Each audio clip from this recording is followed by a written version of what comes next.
It's day 3 since the earthquake struck, and the distance between life and death for those trapped beneath the rubble is closing. The Haitian government today estimated that 140,000 people have died. 40,000 have already been buried in mass graves, but thousands of bodies are still scattered around the capital.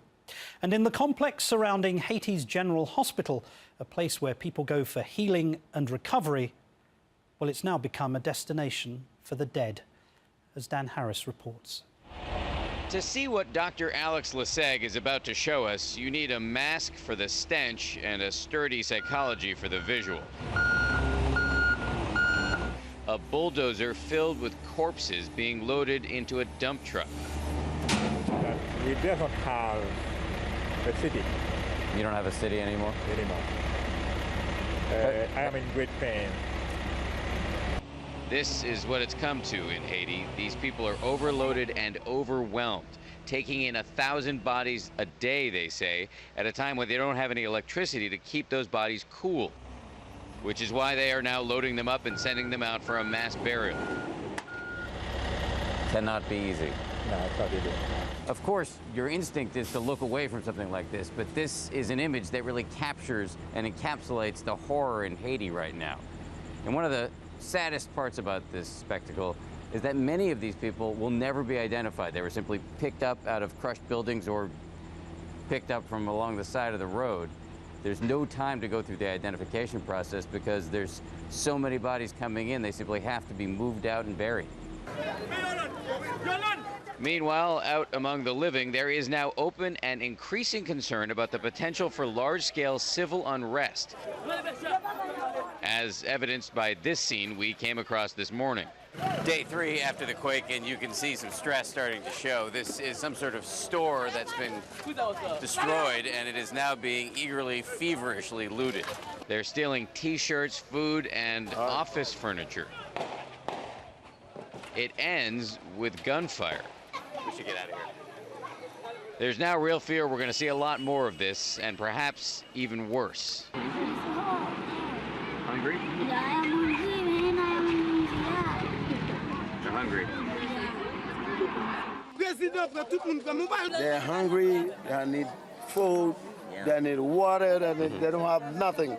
I've been struck during my time here about how small a footprint the major charities and the United Nations seem to have here. In fact, today was the first time I saw those blue helmeted UN officials out helping regular Haitians. What little aid we have seen delivered, including this free water truck, seems to be coming from local companies, not international relief organizations. But it's more than just a lack of food that's causing a dangerous level of frustration here. It's also a sense that aid officials are playing favorites with those foreign search and rescue teams, focusing an enormous amount of time and energy on saving people in places like the posh Hotel Montana, while average Haitians are digging for their loved ones with their bare hands. 3 days after the quake, all over the city, you can easily find scenes like this, which are positively post-apocalyptic. And what you will not see is a massive influx of aid workers from the UN or the Red Cross or even the Haitian government. The people doing the cleaning up, the people searching for bodies, often of their own loved ones, are just the regular people who live here. We meet this man looking for his wife, an American citizen from New York, as her driver's license shows, who died when the building housing her retail business collapsed upon her. He's saying that he's trying to find his wife's body in here, but nobody's helping. If there is no help, will there be violence? Probably. While Haiti's cries for help remind a lot of us of what we saw during Hurricane Katrina, the desperation here is really much more profound. Think about it. People in these tent cities have no insurance, no FEMA, and no reason to think things will get any better. But I want to be careful about adding to the bad rap that Haitians often get. Even in the tent cities, most people we met were very friendly and seemed to know that journalists were here simply to tell their story.